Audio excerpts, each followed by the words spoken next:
un problema el hecho de no haber pasado el filtro de una editorial. Efectivamente hay editoriales que tienen filtros muy y muy importantes, pero se publica de todo, por editoriales y por cuenta de cada autor. Así que en aquel momento la autopublicación era una apuesta muy fuerte porque te podían tildar de eso precisamente, ¿no? de baja calidad. Por eso decía, en el margen del sistema,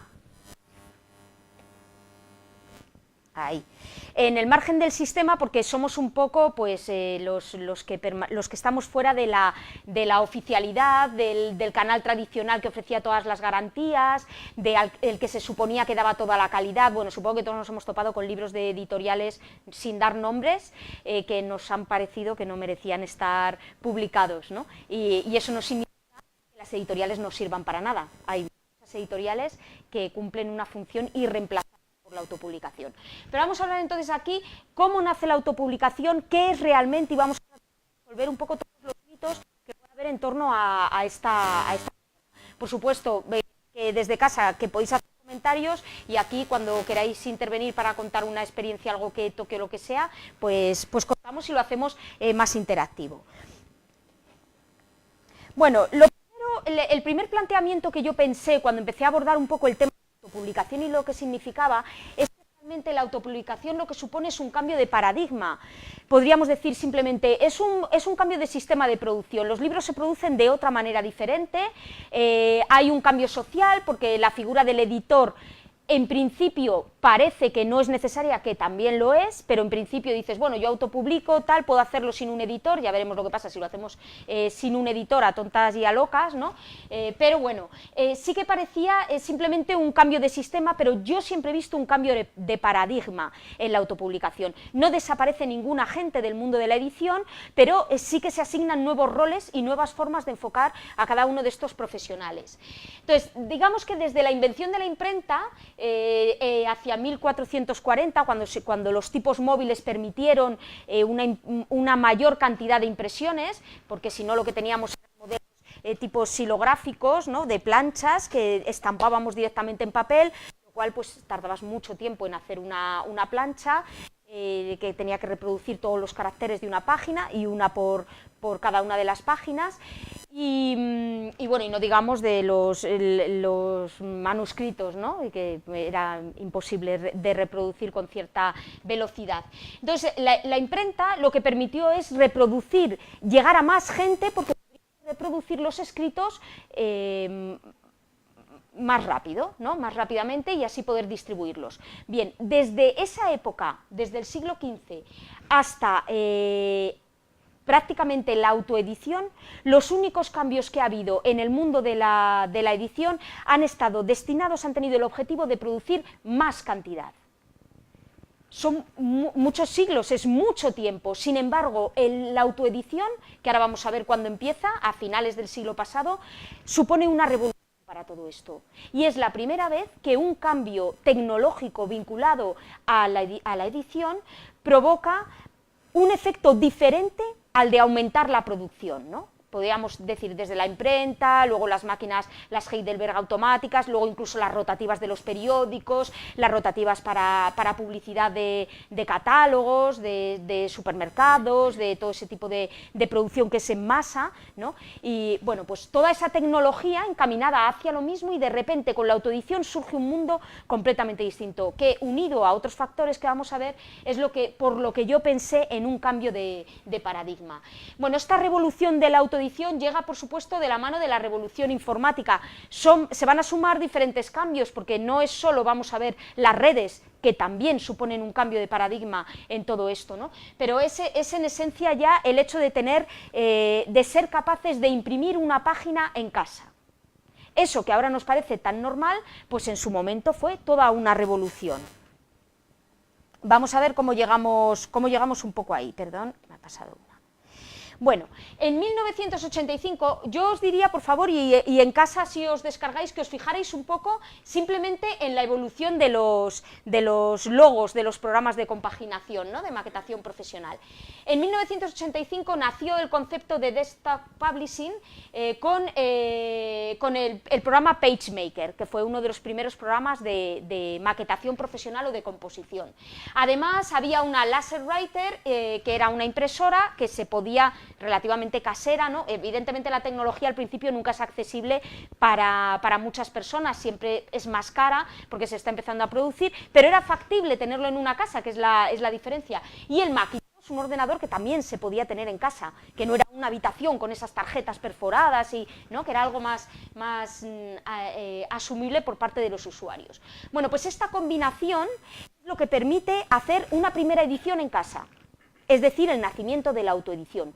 También recuerdo que cuando empezamos a hablar del mundo de la autopublicación había mucha confusión. Esa autoedición, esa autopublicación, es cierto que en español tenemos un cierto problema, una desventaja comparativa con el inglés, cuando hablamos del papel del editor, porque para nosotros un editor es alguien que hace el trabajo de mesa, que a lo mejor edita el contenido, hace las correcciones, habla con los autores, gestiona el manuscrito, el original, ¿no? Y hace ese editing, toda esa labor de edición primera que se necesita para sacar adelante el libro, pero es cierto que también llamamos editor al dueño de una empresa editora, de una empresa que publica, de una editorial.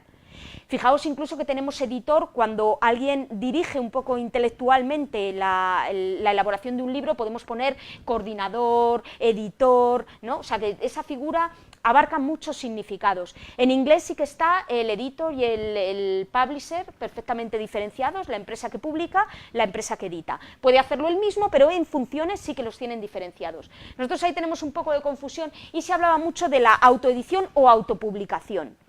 Bueno, la autoedición es imposible publicar, da igual, autopublicar o publicar si no se edita, porque la edición es pasar por aquí.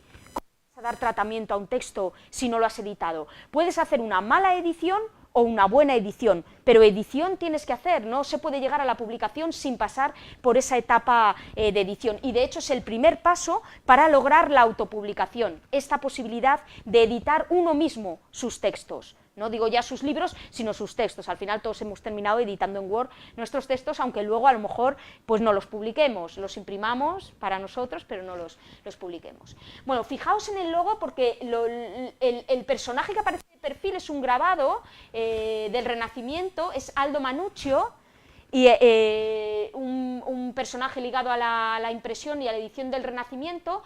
Y ¿cómo es posible que un programa de maquetación, de compaginación, la modernidad, el tal, tenga esto en el logo?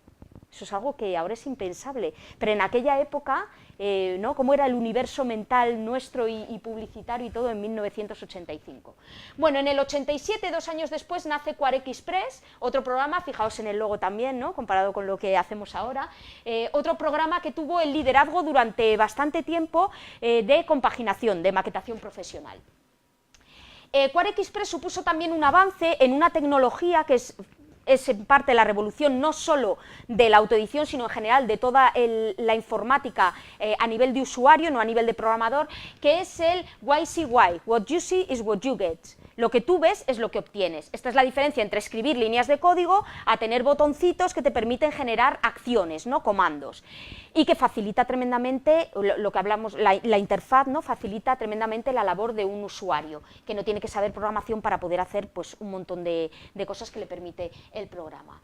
Ese paso que es importante para que estos programas los pueda utilizar cuanta más gente mejor, en 1994 vemos que ya hay un paso importante, ¿no? Adobe compra Aldus Corporation, compra también el PageMaker y apuesta por un nuevo modelo de desarrollo. Aquí ya entra Adobe. Adobe con sus programas, no solo con InDesign, que sacará bueno, no sé muy bien en qué año lo saca, en 2002 ya es un competidor, aunque sigue manteniendo PageMaker, pero ya InDesign despega, pero es que además Adobe fue sacando todos los paquetes, Photoshop, Illustrator, todos los programas de edición gráfica y conquistó completamente el mercado, incluso dejando a QuareXpress pues un poco atrás. Aquí ya nos situamos en una época, bueno, cercana, depende de la edad que tengamos, la consideramos más cercana o no.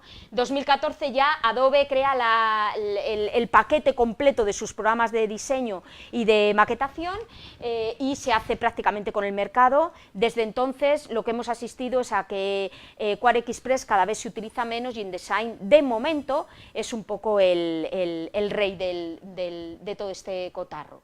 Bueno, pues esta evolución hasta que llegamos ya a una autoedición de una calidad, la simplicidad de InDesign, por ejemplo, a pesar de la potencia que tiene como programa, su simplicidad gracias a esas interfaces y a lo intuitivo que es el programa, permite que prácticamente puedas hacer una maquetación sencilla solo, se puede aprender a hacer, claro, luego el programa es muy complejo y las maquetaciones pueden ser muy complicadas, pero casi cualquier usuario puede entrar y hacer 4 o 5 cositas sin demasiado esfuerzo, ¿no? Esto es pues todo un periodo de evolución en cuanto a los programas informáticos y a su facilidad de uso.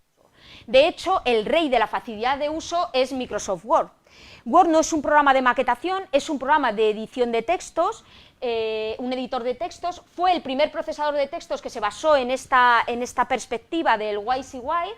Nace en 1983 por desarrolladores de IBM y en el 87 vino su primera versión para Windows. Se convirtió en el rey indiscutible de todos los procesos de edición, pero no profesionales, ¿no? Casi todo el mundo ya hoy en día sabe utilizar Word, prácticamente todo el mundo. A partir de 1990 gana cuotas en el mercado, continúa siendo el más utilizado, incluso aunque han salido otros programas, procesadores de texto de código libre, pero no han conseguido desbancar a Word. Bueno, la verdad es que Word ha llegado a perfeccionarse tanto que prácticamente con él se puede hacer de todo menos meter imágenes para imprimir. Pero prácticamente podemos hacer maquetas, podemos hacer ebooks, podemos hacer de todo con Word. Esto es un paso importante para la autopublicación porque uno de los frenos, aunque la autopublicación la podemos entender de varias maneras, uno de los frenos que puede tener la autopublicación es chocar con la inexperiencia en cuanto a ciertos programas del usuario. Si un escritor tiene que autoeditarse su material, no solo en el programa, sino en general todo el proceso de edición, pues a lo mejor no sabe hacerlo en InDesign o en un programa profesional, porque no es un profesional del sector, él es escritor, en eso es en lo que es profesional. Sin embargo, Word está al alcance de todos. Veremos que muchas plataformas, bueno, las plataformas en general de autoedición pensadas para que el autor lo haga todo, están basadas precisamente en los procesadores de texto para aprovechar ese empuje y esa cualidad, esa capacidad que tienen prácticamente todos los escritores hoy en día de manejar un archivo de Word. Word hace también, bueno, con Word hacemos también muchas trampas, que a veces pensamos que sabemos utilizar Word y no lo utilizamos bien, ¿no? Así que también nosotros hacemos muchas trampas, pero bueno, ahí está, es un poco el paso que han dado estas plataformas para decir, no necesitas a nadie, puedes hacerlo tú solo.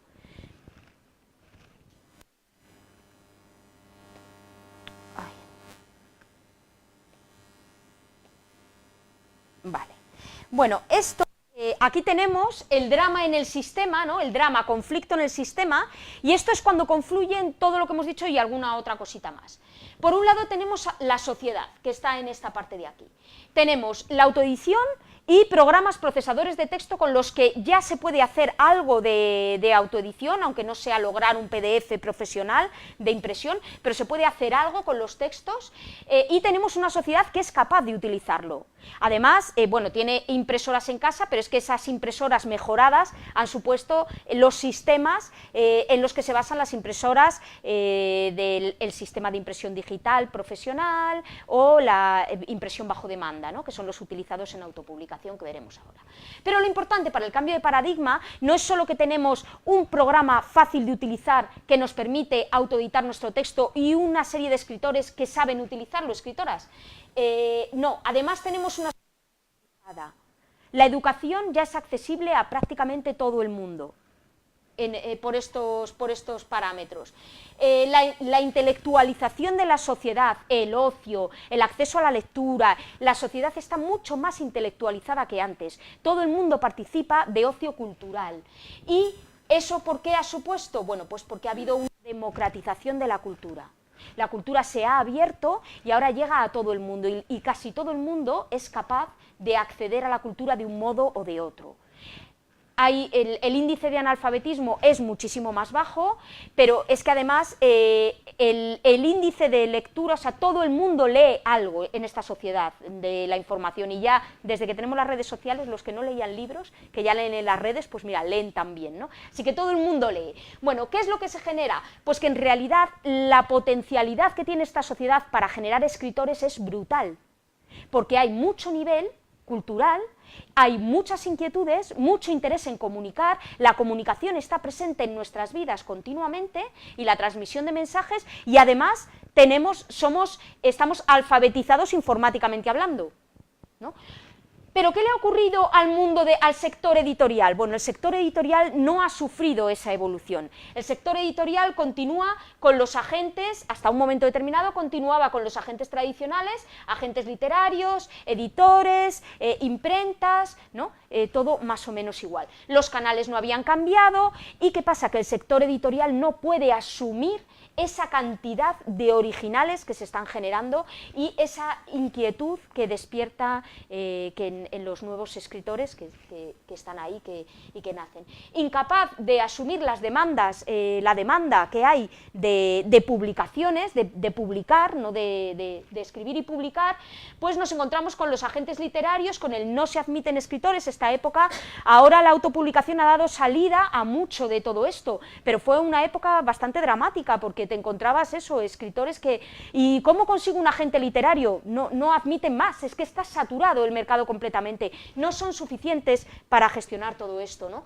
Y los editores igual, no se admiten originales, no podían enviarlos. Esto, con todo mi amor por las editoriales y por las grandísimas editoriales que hay, pero es cierto que la idea de que la autopublicación no hay calidad no es justa, porque realmente la mayoría de los originales no se llegan a leer. ¿Cómo sabemos que no tienen calidad?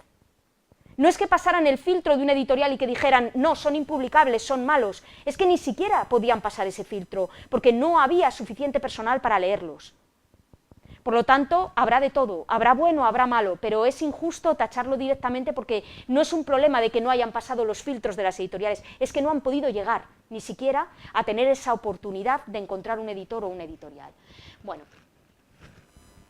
la verdad es que en este sentido también la autopublicación y bueno, todas las redes también ha cambiado mucho el panorama, que ahora lo vamos a ver, de los servicios editoriales y de los agentes literarios. Ahora hay figuras en un esquema tradicional que siguen conservando un rol bastante estable y que están muy asentadas en el mercado, tienen muchísima trayectoria y eso evidentemente va a seguir así, pero luego muchos que están accediendo ahora al mercado en cualquiera de estos roles, pues se van adaptando a las nuevas condiciones, y la verdad es que encuentras pues editoriales de autopublicación que pueden hacer también gestiones de agentes literarios, o editoriales tradicionales que hacen servicios editoriales, y está todo el panorama está bastante, en este mundo de la versatilidad, ¿no?, del 360, está todo mucho más interrelacionado.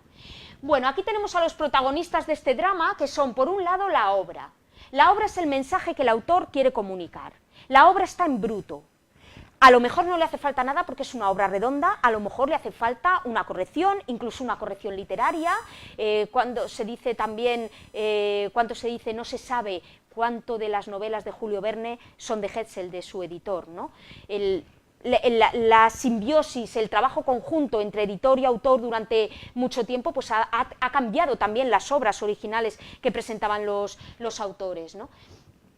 Bueno, pues la obra, de una manera o de otra, es un mensaje en bruto que el autor quiere comunicar. El autor es experto en ese mensaje porque es el que lo ha escrito, pero a lo mejor no es experto o no sabe nada, esto depende porque también está cambiando, de los posibles canales de comunicación, de las formas en las que puede comunicar eso, de si puede ser impreso, en ebook, qué es más conveniente, su público. Digo que ahora también esto ha cambiado porque hay autores que están tan cerca de su público a través de las redes sociales que saben perfectamente cómo lo quieren, ¿no? Porque incluso, bueno, algunas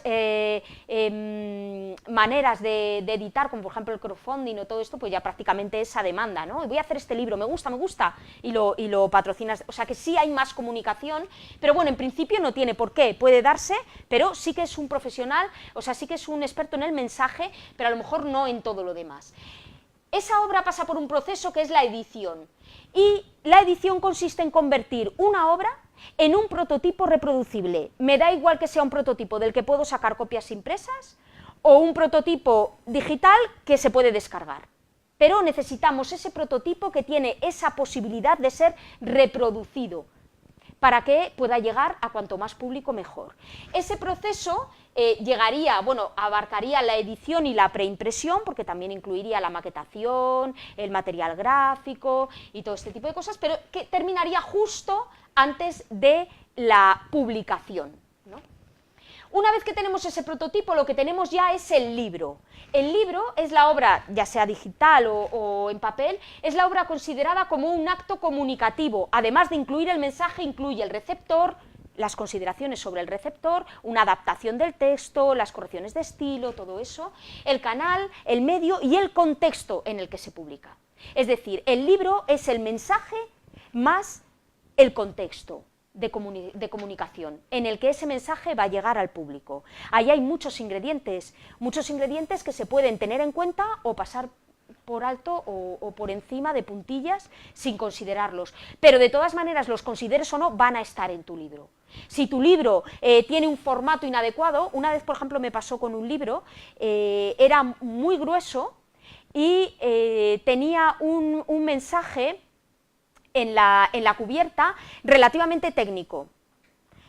Pensé que era un libro de un nivel, supuse de un nivel no de mucha especialización, pero sí de cierta especialización, porque un público no versado o no introducido un poco en ese tema, probablemente lo que vería es un libro excesivamente largo y una cubierta que comentaba un contenido excesivamente profundo para su nivel. Sin embargo, compré el libro y al leerlo era un enfoque completamente de iniciación. Ese libro estaba equivocado. Quien lo compra no le gusta el interior, a quien le gustaría ese interior, por el exterior no lo hubiera adquirido. Bien, esto es un ejemplo de cómo el contexto puede estar mal o puede estar bien, puedes pensarlo o no, y puedes pensarlo de acuerdo al receptor, al canal, a todo ese contexto de comunicación. Pero si todo ello está alineado es cuando se produce una comunicación eficaz. Bueno, y por último quedaría la publicación. Una vez que tengo ese prototipo que ya tiene esa entidad de libro, pues publicar es simplemente hacer público algo que permanecía desconocido. Es decir, dar el paso y decir, de conocerlo yo, de leerlo yo, lo puede leer todo el mundo o todo el que consiga acceder a él, ¿no? Aquí en publicación ya distinguiremos dos pasos que pueden ser la accesibilidad, que sería que el libro se pueda adquirir, y otra la visibilidad, que yo sea consciente de que existe ese libro y de que lo puedo comprar, ¿no? Que hoy en día son cuestiones diferentes, aunque durante mucho tiempo iban ligados. Bueno, todos estos protagonistas que tenían una serie de roles asignados en cada una de las etapas, bueno, pues todo esto, aunque se sigue manteniendo en gran parte del sector editorial, en otra parte ha cambiado con la llegada de la autoedición y la autopublicación, ambas. Tenemos por un lado entonces las editoriales. ¿Cuál es la función de una editorial? Además de simplemente publicar el libro, que sería lo mismo que se hace en autopublicación, una editorial investiga el mercado. Esa investigación sirve a modo de filtro, pero también sirve a modo de selección. Es decir, el editor es un seleccionador de la cultura. Por eso decimos también que las editoriales son empresas culturales, tienen un papel, y lo que una editorial decide publicar, decide dotarlo de cierta relevancia.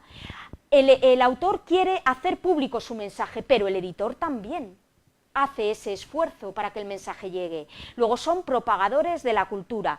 Este es el papel de filtro que efectivamente muchas editoriales tienen, sobre todo, por ejemplo, las editoriales independientes que se especializan en temas concretos.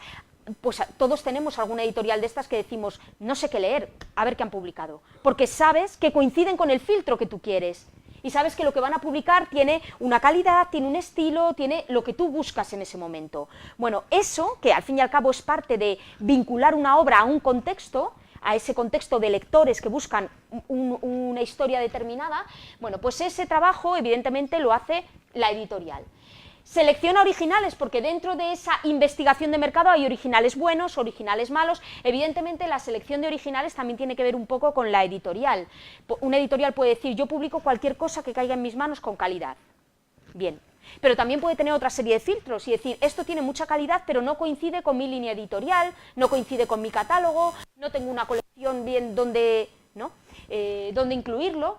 Además, una editorial adquiere el permiso de explotación de los derechos de propiedad intelectual, es decir, realiza un contrato con el autor y a cambio el autor cede la explotación económica de sus derechos de propiedad intelectual, porque los derechos ya sabéis que no se pueden ceder, los patrimoniales no, cede esa explotación económica y a cambio el editor le paga unos royalties que se llaman, ¿no? Que es un porcentaje de las ventas del libro. Evidentemente la editorial apuesta por un producto determinado y realiza una inversión, asume esos riesgos. En una editorial tradicional el autor no paga nada. El autor presenta su obra, firma un contrato, se le selecciona la obra, firma un contrato y a partir de ahí los riesgos son del editor. Es el editor el que hace la apuesta y el que dice, esto puedo hacer una tirada de tanto, lo voy a vender, no lo voy a vender, hasta dónde cubro costes. Todo ese cálculo tiene que hacerlo el editor para que sea viable, no solo ese título, sino todos los que vende, porque a lo mejor con que uno sea rentable no basta, tienen que ser viables todos los que se publiquen, más o menos rentables, pero viables todos. Genera y costea el producto que permite esa explotación de los derechos, tiene que ponerlo todo, tiene que adelantar el dinero, tiene que gestionar la impresión, tiene que comprar el papel, tiene que disponer de todos los medios para fabricar ese prototipo y para que ese prototipo se reproduzca. Evidentemente paga las regalías al autor cuando vende uno de sus libros, bueno, en liquidaciones anuales mínimo, y pone a disposición del público el producto. El editor evidentemente aquí está completamente alineado con el interés del autor, porque si el autor no vende, si los libros no se venden, el autor no cobra y el editor tampoco. Entonces el editor aquí no solo tiene que imprimir, sino que además tiene que conseguir una distribución para ese libro, y aquí viene un poco el problema, y tiene que generar la visibilidad. Evidentemente las editoriales tienen herramientas y vuelcan los editores gran parte de su trabajo en que esa editorial tenga no solo una buena distribución, sino también una buena visibilidad. Pero es verdad que cada vez se demanda también más de los autores la participación en esa visibilidad. ¿Por qué?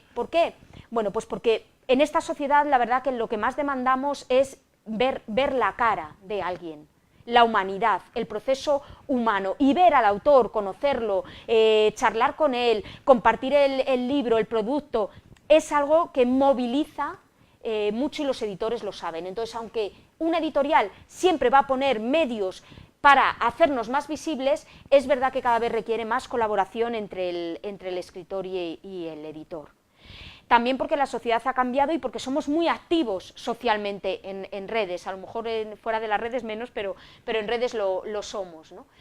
Bueno, y por último, evidentemente, después de hacer una investigación de mercado, seleccionar el original, apostar, hacer una inversión, pues el editor recoge unos beneficios por las ventas de ese libro, de los que paga, como hemos dicho, parte al autor.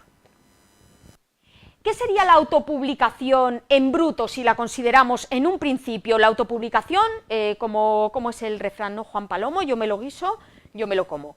Bueno, pues una autopublicación pura y dura en la que el autor lo hace todo, diríamos, sobre todo y fundamental, esto es básico en cualquier forma de autopublicación, el autor asume los costes. Es decir, en realidad, después de diferentes versiones de la autopublicación que hemos ido viendo, todas ellas lo que tienen en común es que el autor se convierte en un empresario. Puede hacer él la edición, puede gestionar él la impresión, puede declinarlo en otros, puede contratar servicios editoriales, puede incluso, como hay ahora, contratar una editorial de autopublicación, pero siempre en cualquiera de esas modalidades lo que hace es ser su propio empresario, apostar por él mismo. Y este es un concepto que me parece muy importante como cambio del paradigma, que también está muy en consonancia con una actitud que tenemos nosotros hoy día en esta sociedad diferente a la que podíamos observar, bueno, sobre todo la gente de mi generación, no sé, la perspectiva de la gente más joven a lo mejor es un poco diferente, pero la idea de que nosotros somos responsables de nuestro destino y nosotros elegimos. Si un autor considera que su mensaje es lo suficientemente importante como para que lo lea, o aporta lo suficiente a la sociedad como para que lo lea mucha gente, evidentemente cree en sí mismo. Si cree en sí mismo, porque no va a ser su primer valedor, ¿Por qué tenemos que ver mal que apueste y diga voy a invertir en mi producto porque creo que es bueno? Yo lo veo completamente normal, ¿no? Está en perfecta consonancia con todo lo que hacemos. Vamos a una entrevista de trabajo y no, lo que tienes que decir no es, bueno, si tú me ves que yo valgo, no, tú vales, ¿no? Pues apuesta por ti. ¿Qué pensamos de una persona que dice, no, yo no tengo muy claro si yo valgo o no, dime tú? Pues si no lo tienes claro tú, ¿no? Hoy en día pensamos así la mayoría de las veces.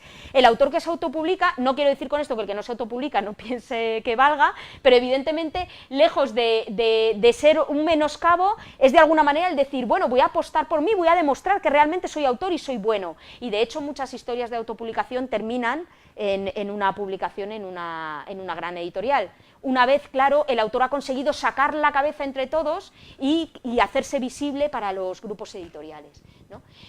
Que asuma los costes quiere decir que el autor pues corre con los riesgos. Si realiza una inversión y no consigue venderlo, pues se queda en casa. Se queda con los libros y el dinero, pues bueno, ¿lo ha perdido o no lo ha perdido? ¿Merecía la pena la experiencia? Bien, pero ahí está, no le ha producido una rentabilidad. Algo que antes asumía el editor, en la autopublicación lo asume el autor. Decide lo que publica, eso es verdad, el filtro es el autor. Es cierto, yo decido que lo mío es bueno y yo decido si lo publico. ¿Qué otro filtro tiene aquí en la autopublicación? ¿Qué otro filtro hay además del autor? El lector. El lector es el que dice esto es bueno, se vende. Y no siempre que no se vende no es porque sea bueno, a veces es porque no se ha logrado la visibilidad. Pero desde luego aquí lo que desaparece en la autopublicación es ese filtro del editor y los únicos filtros que hay son el que tenga el autor sobre sí mismo y el que le concedan los lectores, a dónde lo lleven los lectores, ¿no? ¿Tiene el control del proceso? ¿Debería tener todo el control del proceso? Sí, puesto que lo paga. Y si lo paga y asume los riesgos, debe tener todo el control del proceso.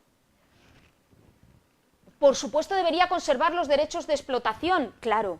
Si él paga, ¿a cambio de qué va a ceder los derechos de autopublicación? Los derechos deberían ser suyos, siempre. ¿Contrata a otros profesionales para auxiliarse? Claro que sí, puede contratar servicios. Yo no sé corregir. Sé escribir muy bien, pero no sé corregir. Voy a contratar una corrección. No sé publicar. Voy a contratar un editor, una imprenta que me lo haga, no sé venderlo, voy a contratar un plan de marketing, todo, lo puede subcontratar todo. O puede elegir una figura que ahora sí que está ya más asentada, que es la editorial de autopublicación, que, bueno, en diferentes medidas pues van haciendo todos estos trabajos o parte de ellos o según qué. Bien. ¿Obtiene beneficio personal y económico? Sí, el beneficio personal siempre lo tiene. La verdad es que la autopublicación, incluso por el simple hecho de la experiencia, todo escritor debería pasar por la experiencia de ver su libro publicado de una manera u otra. Porque es un poco cuando puede recibir el feedback de la realidad. Uno piensa, soy escritor porque escribo, pero en realidad pensamos en un escritor porque publica. Aquí podemos decir, claro, pero te has publicado tú pagando. Ya, pero lo ves publicado. De alguna manera es un empezar, es un decir, sí, es posible. Ahora a ver si gusto, a ver si soy bueno como yo creo, o tengo que cambiar, tengo que pulir, tengo que aprender. Pero es una manera de poder salir de algún modo. Si no puedes llegar al mundo, no puedes recibir el feedback del mundo. Y verlo publicado puede ser el inicio un poco de todo esto. Así que aunque no llegue a obtener ni siquiera un beneficio económico, sí que obtiene un beneficio personal, yo creo que sí. Que a todo escritor le viene bien ver su libro con formas, ver su obra con forma de libro. Lucha por crearse un nombre y por dar a conocer su libro. Claro, una vez que lo tiene publicado, para venderlo no tiene más remedio que hacer eso. Un escritor, una sola persona, no tiene los recursos que puede disponer una editorial que invierte un dinero continuo en mantener una serie de estrategias y de planes de visibilidad y de marketing. El autor tiene que empezar por sí mismo. Lucha por ello, sí, con las herramientas que tenga y con los fondos que tenga. Y por supuesto es muy valiente porque lo hace todo solo.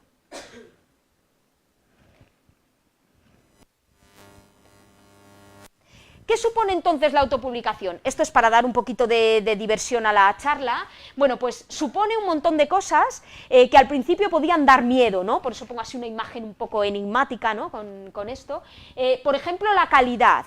La calidad se ve comprometida con la autopublicación, el mito que hay que vencer, ¿no? Bueno, voy a demostrar que yo como escritor soy bueno. Y y voy a poner mi libro a ver qué dicen los lectores, si realmente me consideran bueno o no.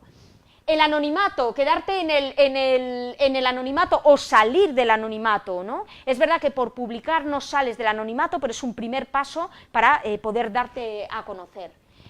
Obtener los beneficios, pocos o muchos, pero obtenerlos de algún modo, que si no consigues una editorial, ahí se quedaría tu libro sin dar ningún beneficio. Y, por supuesto, poder. Sí, mucho poder, que a lo mejor termina multiplicándose, como las historias de éxito, o a lo mejor estás en una escala pequeña, pero de alguna manera sí te ha empoderado el proceso de autopublicación, ¿no? Para mí, lo más importante probablemente de la autopublicación, aparte de que el autor se convierte en el empresario de sí mismo y en esta idea de trabajar nuestro propio futuro y nuestro destino, creo que es la de autogestión de la cultura. Es verdad que cada vez que hacemos un contenido accesible a más personas, el contenido corre el riesgo de degradarse. Sí, es verdad. Que la democratización de la cultura, como dicen, lo que ha dado, uno de los efectos que ha producido es que la cultura tenga más bajo nivel. Sí, puede ser que también se rebaje un poco. Evidentemente, si tenemos que adaptar algo a multitud de perfiles, vamos a perder parte del mensaje original. Pero ¿quién no necesita en este mundo una experiencia adaptada? ¿Todos somos 10 en todo y no necesitamos que nos adapten nada?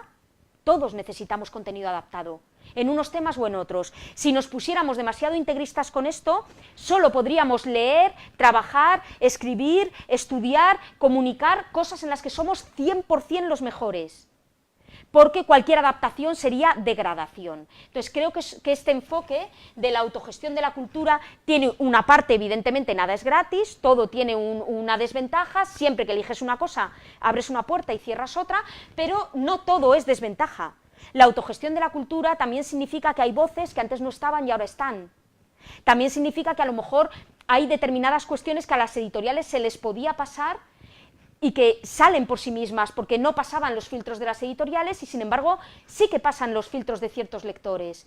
Y también es importante por la atomización cultural en la que vivimos, porque hay muchos nichos muy pequeños, muy de culto, y a veces las empresas no llegan hasta allí, hasta todos esos nichos, pero si nos autogestionamos sí que llegan. Todas estas serían un poco las partes buenas, ¿no?, que podemos ver a la autopublicación, o que puede traer la autopublicación. Bueno, el mercado de la autopublicación, que ha sufrido, y yo creo que seguirá sufriendo cambios, porque es muy incipiente, ha empezado hace poco aquí en España, y bueno, pues todavía estamos reajustándonos. Empezó tímidamente por una serie de servicios editoriales, empresas que lo que ofrecían es una carta de servicios, sin una idea fija de autopublicación, sino que tenían profesionales, correctores, maquetadores, traductores, y que ofrecían sus servicios a otras editoriales, ¿por qué no a alguien si se lo quiere pagar? Sí, ¿por qué no? También a un particular, a quien quisiera, ¿no? Esto empezó a elaborarse un poquito más, haciendo paquetes más cerrados, uniendo la corrección con la maquetación, pero todavía no había entidades de autopublicación. El Vanity Press, que nace en Estados Unidos, ahí sí había una idea, pero fijaos que la idea que había más en Estados Unidos era de publicación, no de cuidar la obra. De hecho, gran parte del mito de la mala calidad de las autopublicaciones viene un poco por ahí. Eran empresas impresoras, tal como lo pasa el autor, se imprime. El proceso de edición estaba muy descuidado, no es inexistente porque hace falta, pero se había hecho sin trabajarlo, sin prestar atención a la mayoría de las etapas necesarias para editar un libro. Esto, bueno, que la palabra vanity yo creo que aquí también tenía el significado más del inglés, y que para nosotros la palabra vanidad, ¿no?, impresión por vanidad, suena negativo. Al final tengo una diapositiva un poco para desmitificar esto, porque también es una palabra que hemos dirigido muchísimo hacia uno de sus significados, cargando mucho las tintas en ese significado, pero que en realidad no tendría por qué, ¿no?, significar solo eso, y además es muy bonito el resto del contenido que tiene. Entonces aquí simplemente en ese origen del Vanity Press el autor paga por una publicación, porque su libro venga publicado, y de aquí pues también un poco en los inicios, ¿no? Fijaos que hablamos de mediados del siglo XX y nosotros, pues aquí, cuando hemos conocido, ¿no?, la autopublicación. O sea que son los inicios muy primarios. Bueno, para entender el resto de los sistemas, de las formas de autopublicación que ha habido en el mercado, necesitamos ver la distribución, que es el tercero en discordia, porque hasta ahora hemos hablado de editoriales, hemos hablado de autores, y falta una pieza fundamental, que es la distribución. Sin la distribución, ¿tenemos un libro publicado? Sí. ¿Tenemos los originales disponibles? Sí, pero nadie los puede comprar. Para que se puedan comprar, para garantizar esa accesibilidad del público al libro, necesitamos la distribución. Bueno, el circuito de distribución tradicional, que funciona con las editoriales, está basado también en un sistema de impresión, el sistema de impresión en indirecta u offset, que necesita tiradas grandes. Es verdad que ahora se pueden reducir también más, pero las tiradas con offset que salen rentables son tiradas grandes. En un inicio eran todavía más grandes porque ahora podemos imprimir directamente, podemos saltar pasos y imprimir directamente de un archivo informático a unas planchas que se montan en ese sistema offset. Pero hasta hace muy poquito, en medio había todo un paso de revelado químico, de proceso químico que se llamaba fotomecánica y que consistía en la filmación de fotolitos, la insolación, la impresión de planchas y de ahí ya al sistema de impresión offset. Toda esta fotocomposición ha desaparecido, ahora lo llaman CTP, directo a plancha, o Computer to Plate en inglés, y nos ahorraríamos todo ese sistema. Aún así, antes más, pero incluso ahora, las tiradas para que salgan rentables son un poco altas. Es verdad que ahora bajan en offset de 1000 ejemplares por tirada, pero la rentabilidad se ve un poco comprometida, sobre todo por el avance de otros tipos de impresión como el digital, que cada vez es más rentable. Bien, en este sistema de grandes tiradas, la distribución se montó pensando precisamente en esas grandes tiradas, ¿no? Claro, fijaos los filtros tan potentes que tenían que tener las editoriales si realmente solo podían hacer tiradas. O sea, la inversión en un proyecto era muy alta y evidentemente había que tener filtros y unos departamentos muy consolidados y muy fuertes para no comprometer la viabilidad de un producto con estas condiciones de producción, ¿no? Bueno, entonces el sistema se basaba en tiradas muy grandes que pasaban de la editorial a la distribuidora. La distribuidora coloca esas tiradas en las librerías y la librería vende. Lo que vende se va liquidando a la distribuidora, al editor, al autor. Lo que no queda en depósito es indirecto. No hay venta directa hasta que no se compra, solo es una colocación en la librería. ¿Qué generaba esto? Bueno, pues que aquello que la librería no conseguía vender se devolvía. Se volvía a la distribuidora lo devuelve al editor, el editor lo salda, lo destruye, lo que sea. Este sistema funcionaba, más o menos, hasta que ¿qué ocurrió? Pues que las técnicas de impresión mejoraron, que la gente cada vez leía más, que vino el ritmo vertiginoso de las novedades y de los bestsellers y que los libros en las librerías apenas duraban nada de tiempo, porque llegaba la siguiente remesa para vender. Si un libro no se ha vendido en 15 días, quítalo.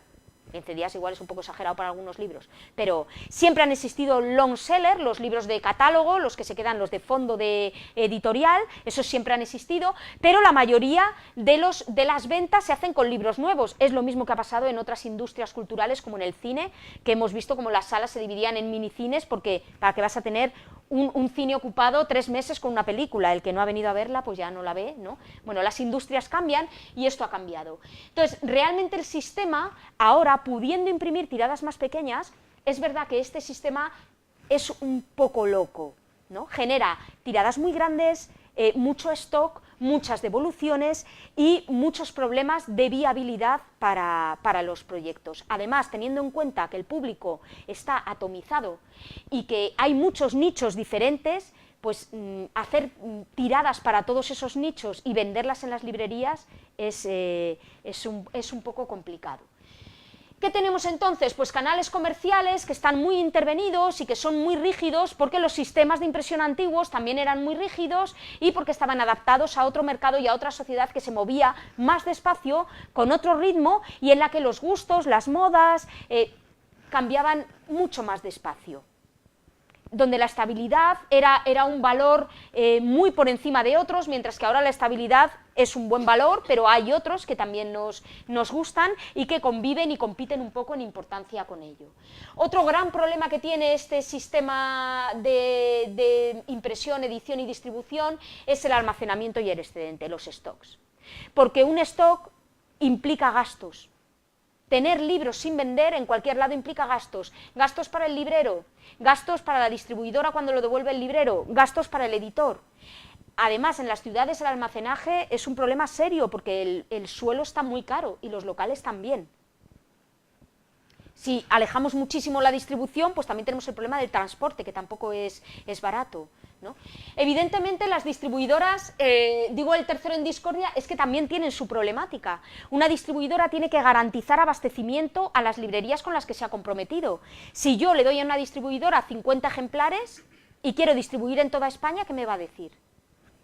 ¿Y cómo me comprometo yo a llevar un libro a un librero que ha vendido? ¿Cómo me comprometo a llevarle el siguiente? No hay tirada para hacer esa distribución. Entonces la distribución siempre tiene que estar, si yo quiero distribuir en un radio muy amplio, tengo que tener una tirada amplia que permita esa reposición de ejemplares y que satisfaga también al librero, que después de haber conseguido vender un libro, tiene más público y no hay libros para servirle. ¿Bien? Bueno, ¿qué ocurre con la autopublicación? Pues decíamos, de las diferentes cuestiones que han confluido en esta publicación, lo que tenemos son dos tipos de impresión, sobre todo uno de ellos ha sido el gran protagonista, pero hay dos. Uno es la impresión digital y otro es la impresión bajo demanda. La impresión digital lo que supone es un ahorro en las planchas. Las impresoras digitales hacen tiradas cortitas. Son, para entendernos un poco, pues como las de casa, el mismo sistema, no hay planchas por medio, pero claro, mucho más grandes, mucho más potentes, mucho más rápidas, que tienen aplicadas una serie de formatos y luego unos módulos encuadernadores que terminan el libro. Se pueden hacer tiradas de 50 sin problemas, de 100, la tirada varía. Muchos editores juegan con diferentes sistemas de impresión en función de las tiradas que prevén para determinados títulos, porque hay títulos de los que puedes vender a lo mejor 500 o 600 y de otros a lo mejor no puedes pasar de 100 o 200, ¿no? Bien, eso con la impresión digital, que ha servido también para que haya más posibilidades para editoriales pequeñas que trabajan con tiradas pequeñas, y también para cierto público que dice, bueno, pues voy a hacerme una tirada de mi libro en autopublicación a través de contratar una serie de servicios profesionales y la voy a vender yo. Yo gestiono los envíos, o yo lo vendo en presentaciones, o yo lo vendo, y se convierte en todo, en el pack completo, el escritor, el editor, el impresor y el distribuidor, ¿no? Por decirlo de algún modo. El más puro de autopublicación y el que menos, en el que más solo puede estar el autor para conseguir por lo menos el libro publicado, otra cosa es que salga muy bien, muy mal o como sea, sería la impresión bajo demanda. La impresión bajo demanda es una máquina, se basa en un sistema de impresión con una máquina que saca el libro perfectamente terminado. Es decir, puede hacer un ejemplar, uno. Es un perfeccionamiento, evidentemente, de la impresión digital y de los accesorios de sistemas de encuadernación, de plegado, etc. ¿Qué es lo que facilita la impresión bajo demanda? Bueno, con la impresión digital ya puedes reducir el stock muchísimo, pero con la impresión bajo demanda ya no tiene por qué haber stock. ¿Se quiere un libro? Se imprime un libro. Voy a vender un libro, pues imprimimos ese libro que vas a vender. Stock cero. Es en el momento. Esa impresión bajo demanda es la que han aprovechado las plataformas de autopublicación. La más conocida por todos, como en toda la distribución en general, pues Amazon. Las plataformas de autopublicación que pretenden acceder al escritor sin que necesite la asistencia de otros profesionales, más al puro estilo Vanity Press, ¿no? Que tampoco garantizan todos los resultados. ¿vale? Porque si yo no sé hacer una corrección, no tengo criterio para editar, no tengo, pues el libro evidentemente no estará como si hay una serie de profesionales. Esto no puede ser igual si hay gente trabajando implicada o si no la hay. Pero sí que van encaminadas a conseguir eso, reducir al máximo las intervenciones de personas entre el autor y su libro publicado. ¿Qué es lo que generan? Bueno, pues basándose en estos programas, en programas como por ejemplo Word, procesadores de texto, plantillas y sistemas de software a los que puedes acceder gratuitamente y maquetar un poco, entre comillas, tu libro. Desde un programa que casi todo el mundo sabe utilizar, Word. El resultado, bueno, pues es muy variable, porque también es verdad que son procesos completamente automáticos y no siempre es fácil ajustarlo. No hay alguien humano ahí que diga, este ajuste de sangría, este tal, este cual, tiene que encajar perfectamente en la máquina. Entonces eso pues también da ciertos quebraderos de cabeza, ¿no?, a los que han intentado, ¿verdad?, como si por ejemplo el caso, pues no es fácil tampoco dar con ello a la primera, pero es que todo tiene su parte mala, ¿no?, o su parte difícil. Bien, estas plataformas además lo que ofrecen es el marketplace, la venta. No solo te permiten, tienen un software al que tú puedes acceder, volcar tu libro y de alguna manera conseguir una publicación mediante esa impresión bajo demanda, sino que además te permiten venderla, hacen de vendedores, de librerías. ¿Ahí qué es lo que haces? Bueno, pues simplemente haces el libro, cuelgas tu libro y recibes los royalties cuando se ejecutan las ventas. En realidad, si tuviéramos que decir una manera pura al 100% de autopublicar, sería en ebook. En el ebook sí que no necesitas ni siquiera una plataforma de autopublicación. Tú solo, un autor solo, puede hacerlo todo. No hablo de resultados, hablo de poder hacerlo. Y lo puede vender en su página web sin tener stock, sin tener inversión primera. Bueno, inversión sí, porque hay que estar acorde con la ley, hay que tener una pasarela de pago, hay que tener Pero el producto prácticamente lo haces ¿con qué? Pues con tu ordenador, tus programas de autoedición y los programas que hay para autopublicarse en ebook, que es que incluso los hay gratuitos. Así que realmente ese sería como el oasis de la utopía de la autopublicación. Siempre que queramos en papel, vamos a necesitar una empresa que gestione ese papel, que tenga la máquina de imprimir, que no nos vamos a poder bastar con nuestro ordenador y la tecnología, nosotros y la tecnología, ¿no?, que es un poco como habíamos empezado esta charla, hablando de cómo la revolución informática y la tecnología ha conseguido un cambio de paradigma en la edición, de manera que de una manera o de otra, una persona con un ordenador puede terminar teniendo un libro, ¿no?, que es algo completamente revolucionario con respecto a ese intento de producir en masa, que era lo que se venía consiguiendo en la evolución tecnológica de los sistemas de impresión, ¿no? El directamente yo con un ordenador en un o en un parque, porque ahora puedes tener de una wifi gratis de una librería y conectar, puedes hacerlo todo, ¿no?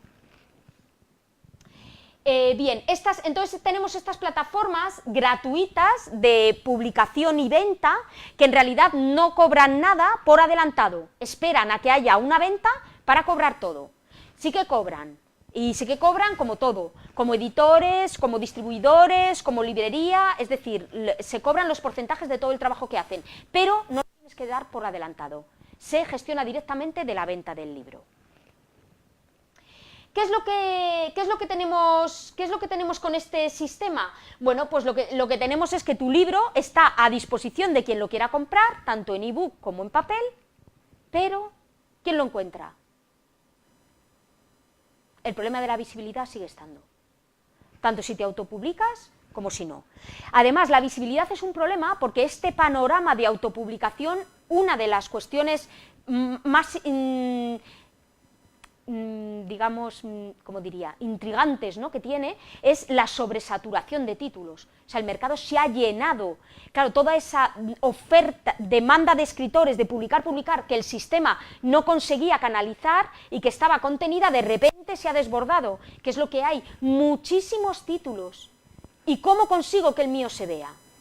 Bueno, ese problema todavía las plataformas de autopublicación no lo han resuelto.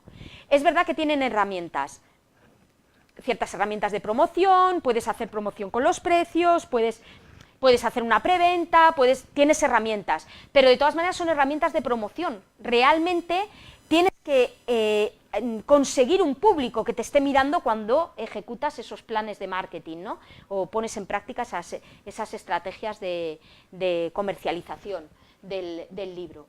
Así que nos quedamos con que la autopublicación sigue teniendo el problema de generar visibilidad, sí que garantiza el acceso a la compra, tiene el problema de generar visibilidad, tiene cierto problema de calidad. No tiene por qué si el autor se asesora y se rodea de gente que sepa sobre todo el proceso, o si él sabe controlar todo el proceso. Si no, claro que lo puede tener. Y sí tiene un problema en cuanto a estandarización. Es decir, no puedes hacer cosas muy especiales en autopublicación. Puedes hacer un libro correcto, digo, en las plataformas, pero no puedes hacer en estas plataformas. Hay muchas cosas que no puedes hacer.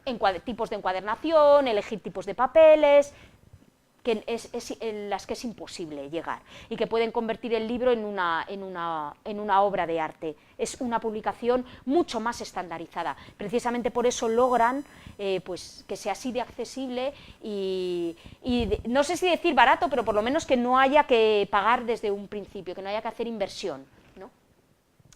Y el problema de generar la visibilidad, ¿dónde recae? Pues en el autor 100%. Aquí el autor está solo. Es verdad que tiene esas herramientas dentro de la plataforma para comercializar y para hacer marketing, pero está completamente solo. En un editorial nunca estás tan solo. Es verdad que se pide la colaboración del autor, pero nunca se está tan solo. Tienes un respaldo, tienes una web de la editorial, tienes una lista de medios en los que la editorial acude, publica, gestiona. Aquí estás, pues, tienes que hacerte tú tu web, tienes que acceder a tus redes, tienes que conseguir todo eso por ti mismo, ¿no? O bueno, o contratarlo, pero gestionarlo tú de alguna manera. ¿Qué tenemos hacia el futuro? Bueno, algo se ha despejado el futuro, porque es verdad que, por ejemplo, ahora ha aparecido una figura intermedia en autopublicación, que son esas editoriales de autopublicación.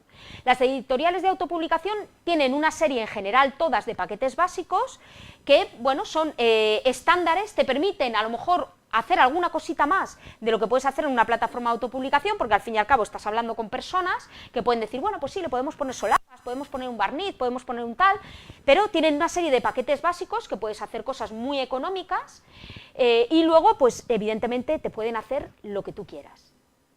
Es un modo intermedio entre trabajar con una editorial, porque trabajas con un equipo editorial profesional, pero mantenerte en la autopublicación, es decir, decidir tú cuándo publicas y cómo lo publicas.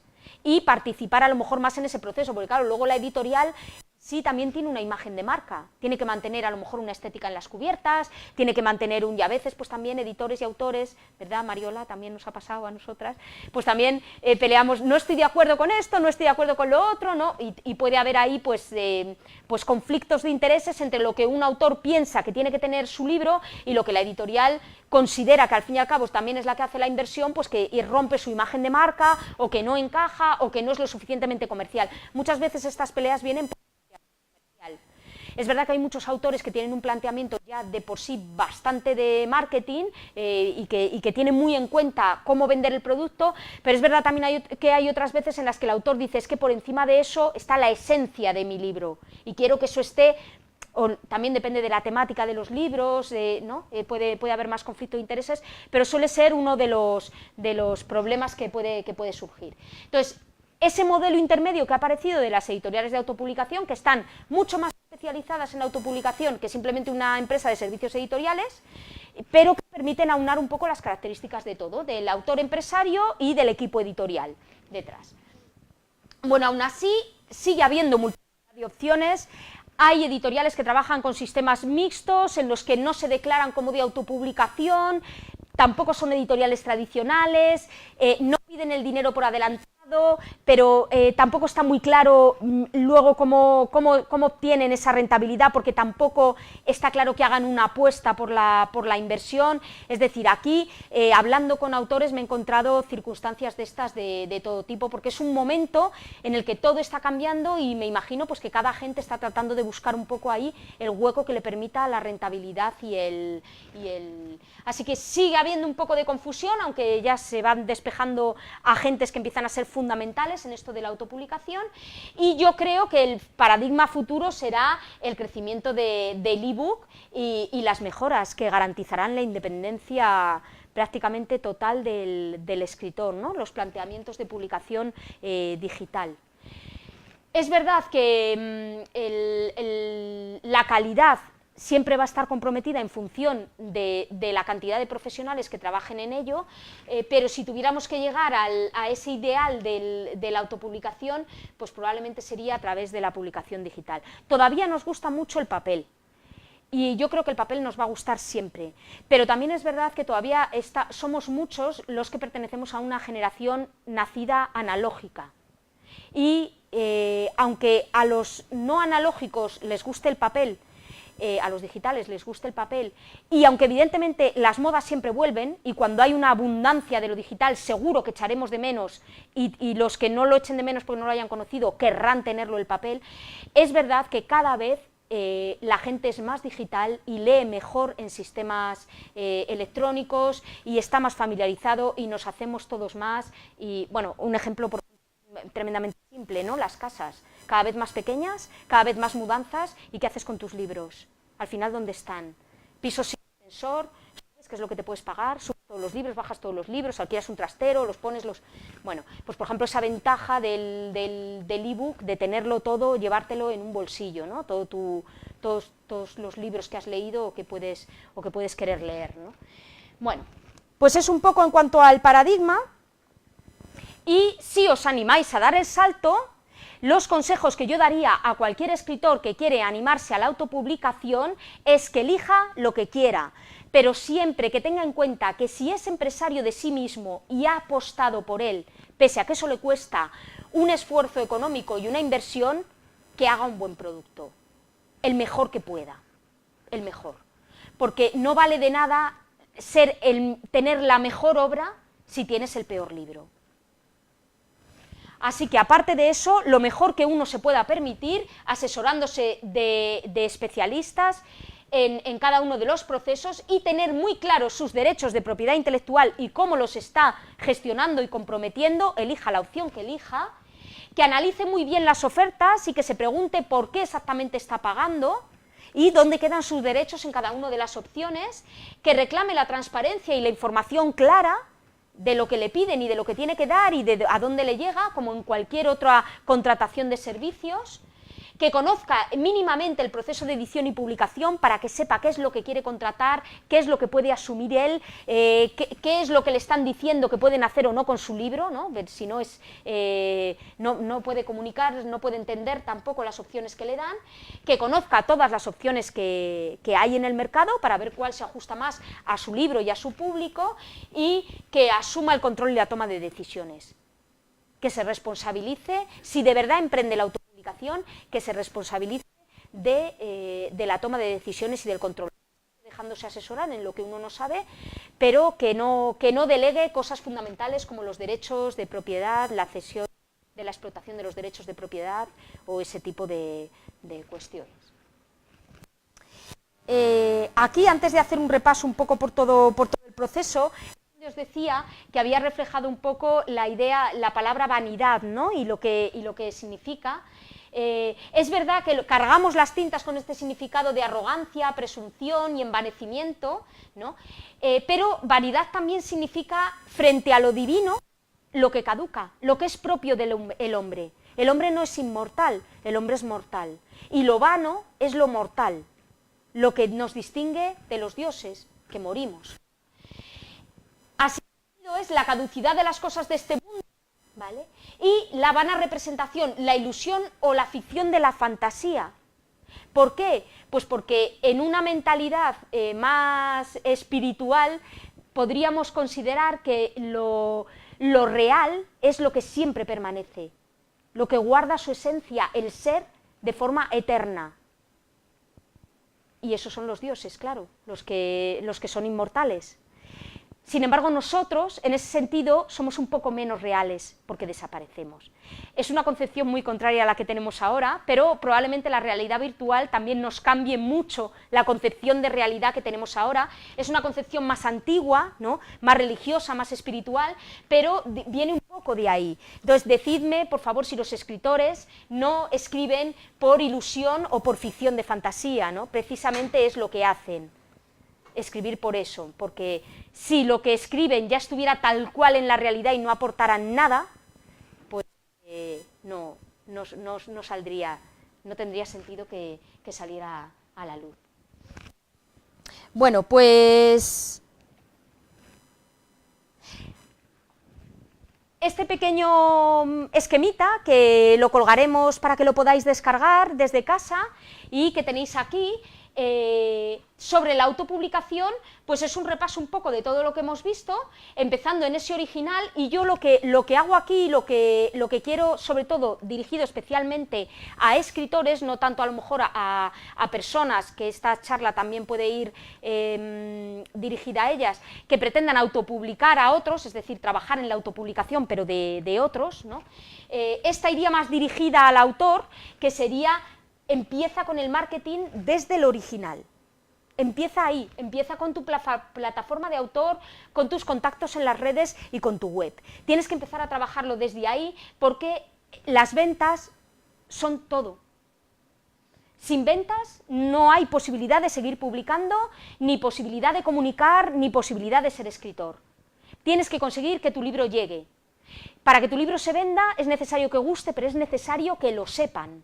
Que sepan que está ahí, que existe, para movilizar la compra. Es muy fácil ya que tu libro esté accesible en una librería, que esté en internet, es muy fácil. Bueno, en una librería es un poquito más difícil, es verdad, pero que esté en internet es muy fácil, puedes colgarlo y está, pero no lo ven. Entonces, lo fundamental desde el principio, desde que nos planteamos ser escritores, es pensar en el marketing, en cómo hacer llegar nosotros, nuestra marca de autor, nuestros libros, nuestros títulos, a la gente, que los conozcan. Ya decidirán si en la autopublicación son el filtro los lectores, ya decidirán si merece la pena leerlo o no, pero por lo menos que lo vean, para que puedan elegirlo.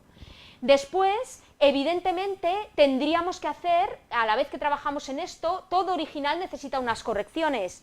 Puede que necesite una corrección literaria, a lo mejor alguien necesita un pequeño empujón con la corrección literaria, desde luego, si no, o con una de estilo. Desde luego, lo que es absolutamente imprescindible es la ortotipográfica. Da igual que vayáis a presentar el libro a una editorial, a un premio, que lo vayáis a autopublicar, la corrección ortotipográfica es fundamental. Corregirse a uno mismo, yo diría que es, como decían en el psicoanálisis, ¿no?, como psicoanalizarse a sí mismo es como asomarse a una ventana para quererse ver pasar por la calle. Pues corregirse a uno mismo es así de difícil, porque uno ya sabe lo que pone. Un escritor se sabe su libro de memoria, no está leyendo con los ojos, está leyendo con la cabeza, y se pasa todo. Así que incluso siendo uno corrector, yo muchas veces digo, por favor, léeme esto a otro corrector, por si se me ha pasado algo, a pesar de que he hecho todo el esfuerzo, pero es imposible engañar, es muy difícil engañar al cerebro cuando sabe lo que va a poner a continuación. Entonces, siempre las correcciones claro, esto es un problema, por ejemplo, en las editoriales de autopublicación, pues me consta que hay muchas que hacen el esfuerzo de siempre corregir, hay otras que a lo mejor no, es optativo. Evidentemente, en las plataformas de autopublicación, por ejemplo, en Amazon, pues no hay corrección. La corrección la tienes que gestionar por tu cuenta. Incluso aunque accedas a ese tipo de publicación, pues piensa en tu corrección, ¿no? El diseño depende de lo que elijamos, va a estar muy condicionado. Si tenemos a un profesional de diseño al lado, pues fíjate, elegir el formato, que también en las publicaciones son más, en las plataformas de autopublicación son más, pues porque se tienen que ajustar a unos parámetros, puedes jugar menos con él. La maquetación también, evidentemente un maquetador profesional pues puede hacer cosas que nosotros no. El diseño de textos y cubiertas, pues igual es una parte comercial también importante. La cubierta es importante, siempre tendemos a un poco de vergüenza y decir, no, pero lo importante es el interior de la persona, ya, pero lo primero que ves es lo de fuera. Entonces, a lo mejor, si solo vale lo de fuera, pues nos quedamos sin nada. Pero si lo de fuera no me llama, pues me quedo sin ver lo de dentro. Entonces la cubierta no es lo más importante del libro, pero es lo primero que vemos. Y evidentemente lo que puede, no solo ser bonita o fea, o tener mucho diseño o poco, ser adecuada también para atraer al tipo de lector que le gustaría ese libro. Y una vez que hemos terminado con esto, pues empezaríamos con la publicación y venta, decidir en qué plataforma y qué tipo de venta voy a hacer, porque en la autopublicación, como hemos visto, la plataforma, la distribución y la venta están muy relacionadas. Si elijo un tipo de impresión, probablemente voy a tener condicionada la distribución y las ventas a un canal. Aquí tendríamos todas las opciones: plataforma, impresión bajo demanda, venta online o impresión digital. Y si elijo la impresión digital, pues tiradas cortas y una venta física o una venta pues a través de correos, hacer una pequeña empresa de venta y distribución y distribuir uno mismo. Lo bueno de cualquiera de estos sistemas de autopublicación, tanto si empiezo por el más directo como puede ser una plataforma, como si decido hacerme yo con un pequeño stock o con ejemplares o con tal, es que en realidad necesitan poca inversión. Y toda esa poca inversión es gracias a que prácticamente en todo tiene un peso muy importante nuestro ordenador personal, que ahora podemos tener en casa, y todo el trabajo que podemos avanzar ahí, gracias a los ordenadores. Y por supuesto, si publicamos digitalmente, pues gracias también de nuevo a los ordenadores y a la informática por esos formatos digitales. Así que bueno, un poco aquí enhorabuena, cuando lo veáis de casa también, enhorabuena, habéis conseguido publicar. Y sobre todo no dejar de trabajar en esta parte que es la más importante, el marketing, las redes y la marca de autor. Yo ahora voy a pedir también vuestra participación para moveros un poco y voy a repetir un poco en alto para casa las preguntas, las cuestiones que digan y entablamos una pequeña charla para terminar de dar relieve real a todos estos contenidos con experiencias personales. Yo creo que, Mariola, sí que hay algún apunte que tienes que hacerme, ¿verdad?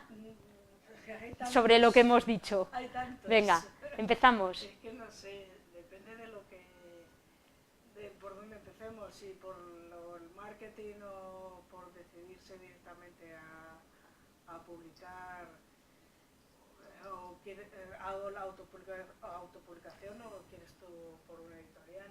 Yo tengo las dos experiencias, entonces sobre todo por editorial, pero como te quedas un poco antes de llegar en la experiencia, quieres probar la autopublicación.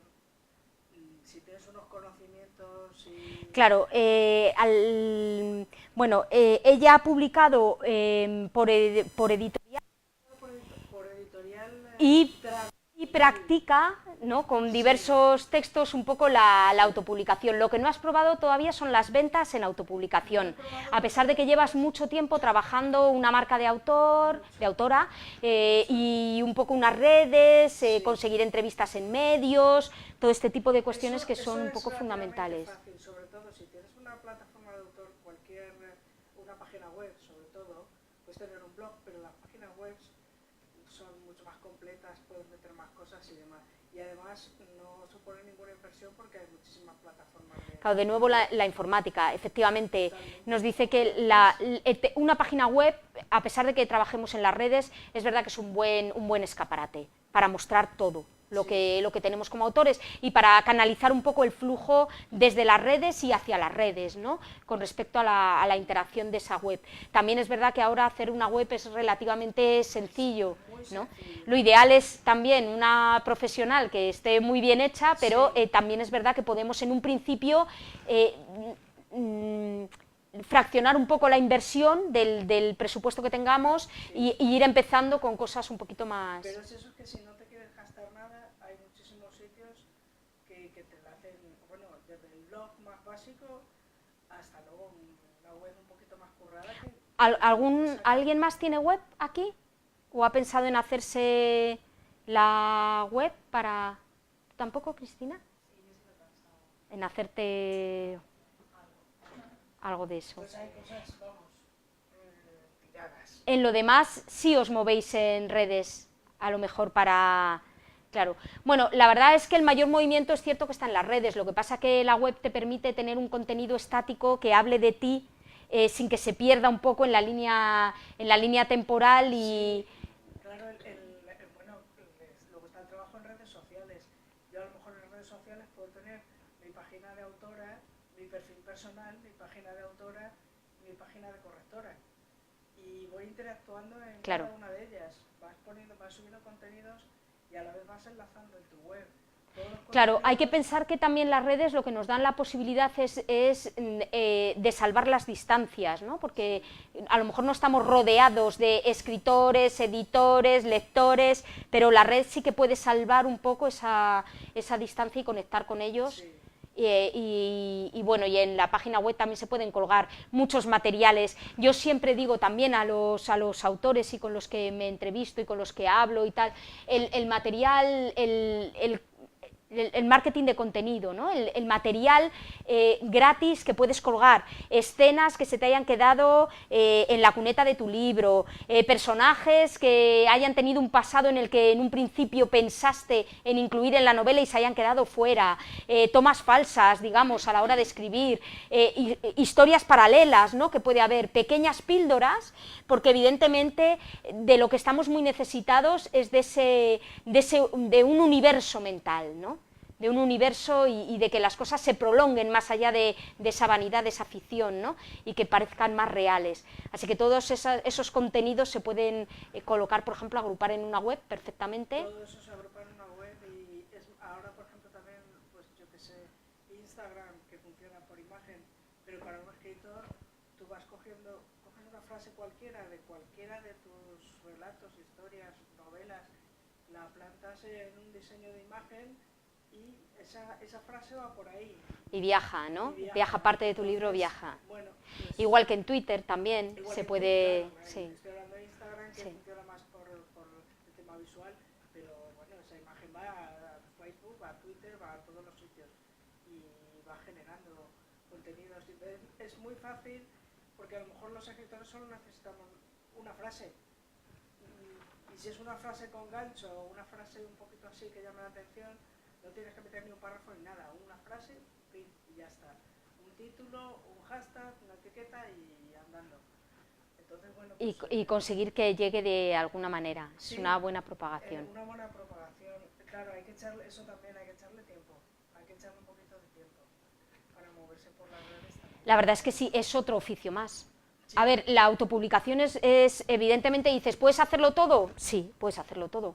O sea, la tecnología está para que lo hagas todo. El problema es el tiempo y los conocimientos.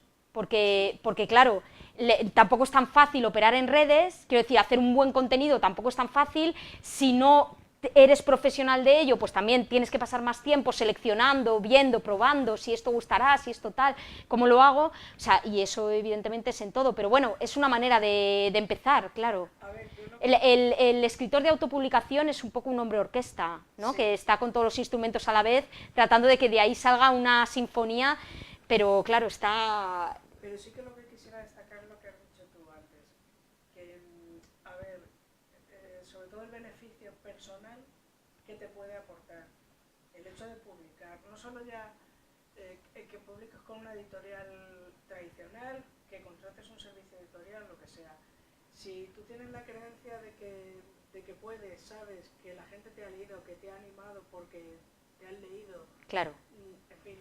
Recibir el feedback. Es que si el libro está en tu cajón, no, claro. Pero si te atreves a ponerlo y lo vas pasando primero a los 4 amigos. Yo creo que son muchas cosas, porque también, por ejemplo, bueno, ella, por ejemplo, ha llegado a hacer presentación de libros, Sí, ¿no? No sé si alguien más ha hecho presentación de libro, bueno, ella ha conseguido, entonces, realmente esa sensación que tiene el autor cuando se puede sentar, aunque sea ante un público pequeño, a decir, este es mi libro, lo he conseguido, lo he terminado, está aquí, hablo de él, me preguntan, tal, alguien lo quiere, alguien lo compra, alguien lo lee, alguien, o sea, realmente es una sensación, Solamente es un bautismo. Es un bautismo y a lo mejor te vale, solo lo haces una vez, pero ya con esa vez ya has tenido bastante. Y como beneficio personal, desde autoestima hasta que, bueno, o la sorpresa que le ha dado a mucha gente que no sabía, que no conocía esa faceta. O que escribías, y o... tal, y entonces se han quedado diciendo, pero bueno, y esto tal, pues solamente con eso, aunque solo sea porque... Ya, es muy frecuente que el escritor sufra en silencio. que eso no es- Mucha gente escribe y no lo dice. Sí, No que yo creo escriba de me pongo un rato y tal, sino que escriba con un poco más de conciencia, de decir, estoy haciendo una novela, o mejor, peor, más pulida, menos pulida, pero es fácil que se dé eso de yo escribo relatos, escribo con cierta asiduidad, con cierta conciencia de que lo hago, pero no lo saben más que a lo mejor 2 o 3 personas de mi entorno. ¿Creéis que sí? Yo creo que sí. Y ya no solo eso, sino que te da vergüenza decir, por ejemplo, en algunas ocasiones, yo escribo sobre esto. Ah, sí, sí. Sobre un tema concreto. Hay a lo mejor una serie de temas porque no están bien vistos. No, yo creo que es un poco porque, por ejemplo, en el caso de alguna autora que escribe romántica o erótica, que es algo que no le vas a decir a tu madre, toma, lee esto, o a tu padre, toma, lee Ya. esto. O incluso a tus amigos, que tampoco... Los contenidos de lo que escribimos. A ver, es que de alguna manera, claro, el escritor también se desnuda cuando escribe, efectivamente. Y puede ser, nunca mejor, porque el ejemplo que han puesto justo, que no sé si se ha oído, es literatura erótica, entonces lo del desnudo a lo mejor hasta viene al pelo, pero no solo en el sentido, sino que puede ser también ideológico. A lo mejor eres muy prudente ideológicamente o estás en un entorno y resulta que en tu libro pues se pueden ver muchas, ¿no? O tu carácter. O incluso policíaca, o de asesinatos y cosas así, y que gente de tu entorno diga, bueno, ¿qué tienes tú en la cabeza? Sí, Sí. no, pero eso te lo puedo decir yo. Yo he escrito, a ver, la novela que yo he publicado tiene una mezcla de novela negra y erótica y romántica.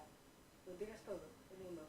Entonces, por ejemplo, de haberme leído Amigas de toda la vida, y un comentario que siempre refiero es de encontrarme con una, verme al cabo del tiempo, ella haber leído la novela y haberme venido así y decir, oye, esto no lo habrá leído tu padre.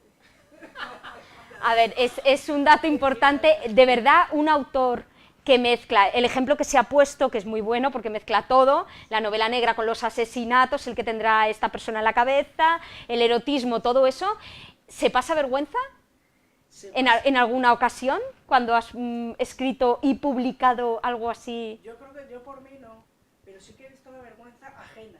La vergüenza, se ve la vergüenza ajena de esto lo habrá leído tu padre o tu madre. Pero bueno, porque pues eso, que has podido dar un poquito la sorpresa a gente que no, en fin, claro. Y bueno, tú sí te conoces y bueno, también lo que pasa es que en mi caso es un poco peculiar, porque yo no me imaginaba que esa historia iba a salir a la luz. Probé y fue una jugada, nunca mejor dicho, porque el tema va de juego y demás. Y entonces pues salió, me la publicaron, yo estaba viendo otra novela completamente distinta. Marí se llama, luego os enseño alguna cosilla.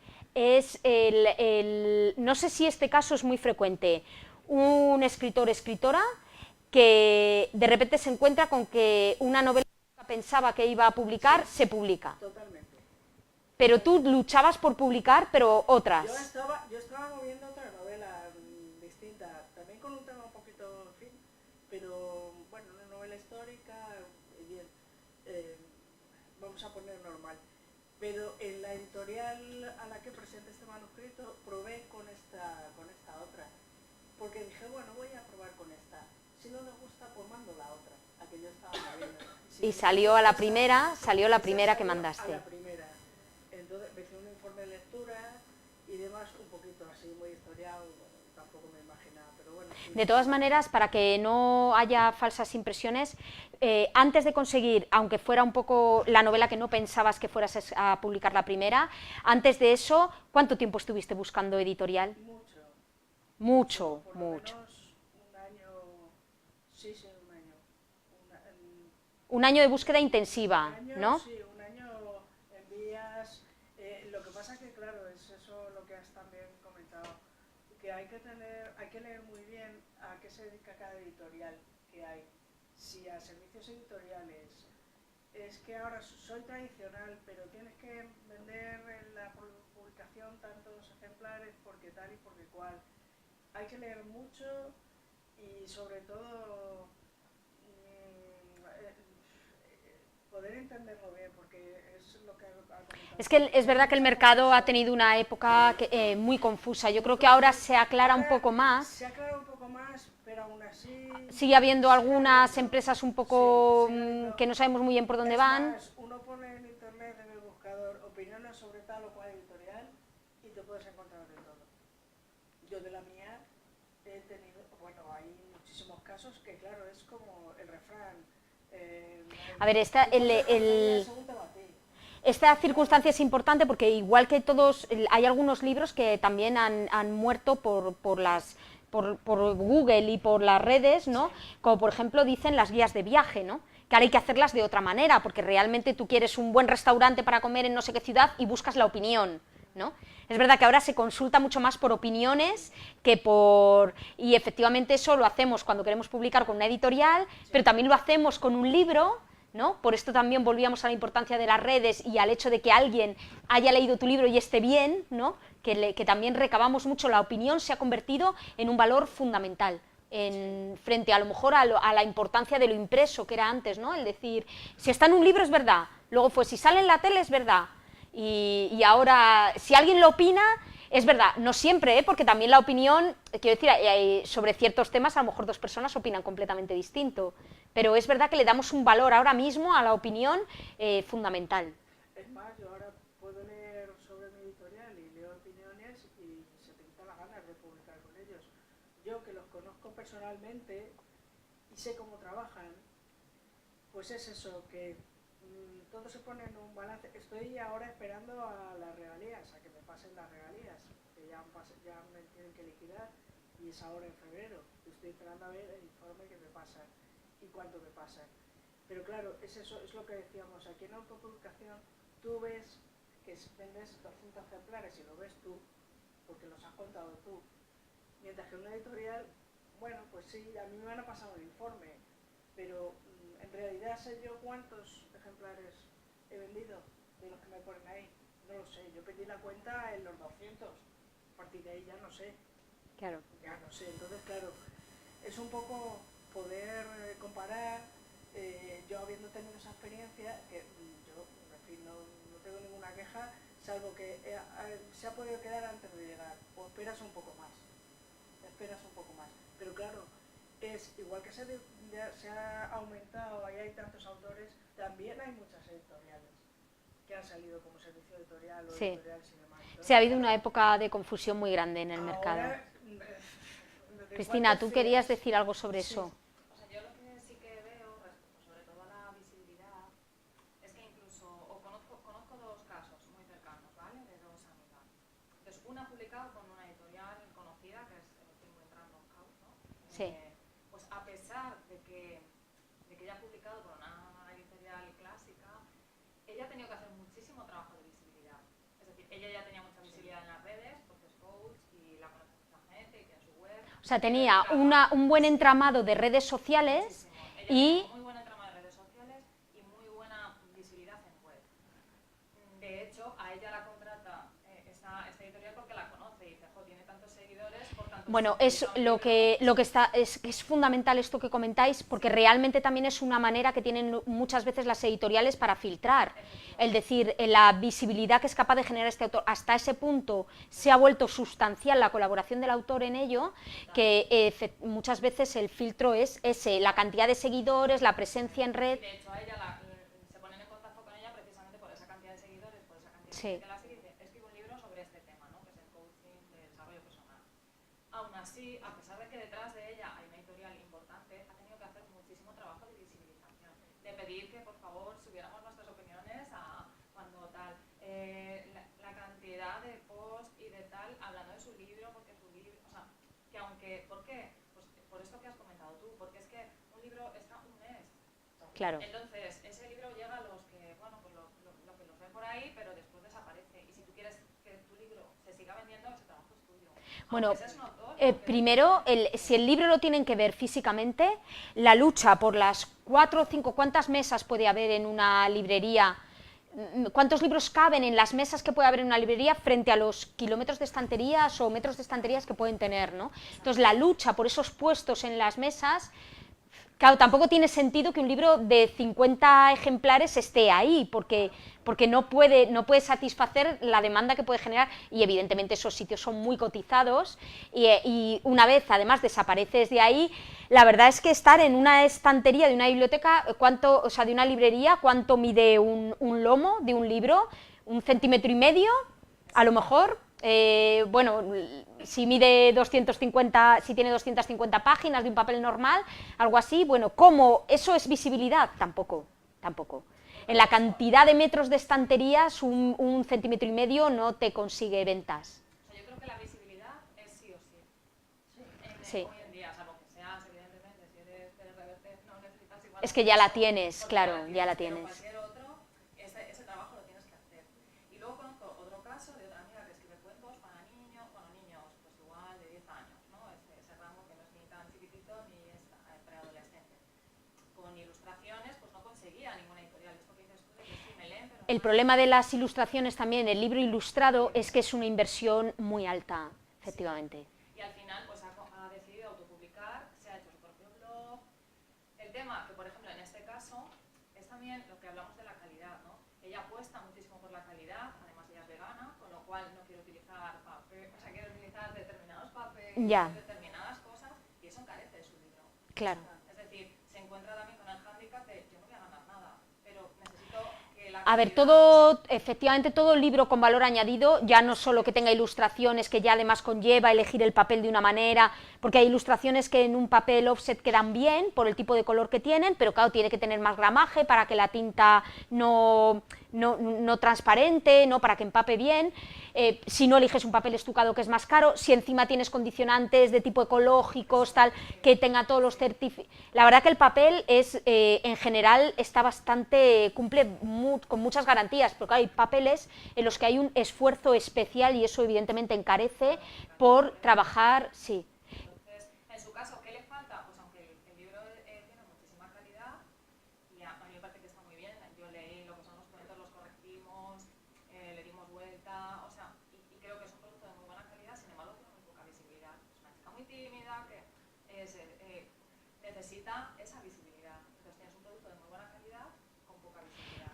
En el otro caso era una persona con muchísima visibilidad y su libro, que tiene algún error gordo de corrección, sin embargo, bueno, pues se ha vendido mucho y seguramente se ha vendido más por su propia visibilidad que lo que tú efectivamente. Sí, también es verdad que hay temas que se venden mucho mejor que otros. Eso también es verdad. Entonces hay temáticas, es verdad que todo lo que tiene que ver ahora con la autoayuda, se vende muy bien. Con el coaching, la autoayuda se vende muy bien. Es verdad que romántica o erótica ahora mismo está en un buen momento. La ciencia ficción está también en un muy buen momento, pese a que, fijaos que esto ha cambiado con las generaciones, porque la ciencia ficción cuando yo era pequeña era como una lectura menor, era como los libros de aventuras, que decías, una lectura se consideraba de alguna manera como algo poco serio, como, ¿no? Y sin embargo ahora goza de una salud, o sea que esto también va cambiando un poco con la perspectiva de las generaciones, que nos convertimos a lo mejor en los mayores consumidores de libros, que cuando eres pequeño el libro prácticamente pues lo consumen tus padres, es decir, lo lees tú pero lo compran tus padres, ¿no? Y según vas ganando... Y hay temas que gozan de muy buena salud, otros son más difícilmente vendibles. Un libro barato siempre es más fácil de vender que un libro más caro. Lo que pasa que, por ejemplo, en infantil y juvenil esto se invierte, porque es verdad que en infantil y juvenil los libros que se están haciendo verdaderas maravillas en muchísimas editoriales, y es cierto que ahí los padres sí que invierten dinero, sí que gastan dinero a gusto para sus hijos, probablemente más que para ellos. O sea que no siempre se cumplen tampoco todos los estereotipos, cada género es muy delicado. Cualquier literatura de género estaba bastante peor vista antes que ahora. Ahora estamos muy en sí. no digo ya novela negra con la discusión de novela negra, policíaca, detectivesca, tal, pero la novela de detectives, por no hablar de algo tan específico como la novela negra, pues había mucha que estaba muy desprestigiada, muchísima. Y era como, ¿y lees eso? Como, si lees eso no lees cosas más importantes. Y en cambio ahora pues es un género que tiene muchísimo tirón y además unas perspectivas para cine, series, tal, pues muy... Porque ese mercado secundario también es muy importante. Incluso a veces es el mercado que fomenta el consumo de libros. Sí, al revés. A veces la versión de la película hace que la gente compre los libros. Ahora, por ejemplo, yo acabo de venir de la Casa del Libro y en la parte de juvenil pues están varios libros que están, bueno, de los que se han hecho películas para Netflix.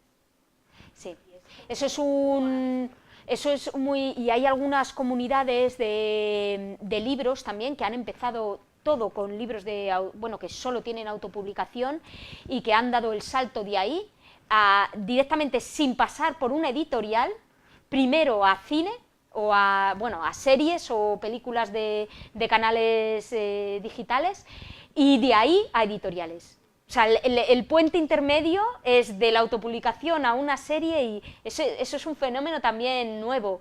La verdad que también la interacción no solo con los formatos digitales y con las posibilidades que brindan algunos formatos digitales enriquecidos como vídeo, como interacciones, como generación de eventos, no solo eso, sino también con el cine y con las series, gracias también a los canales digitales, efectivamente.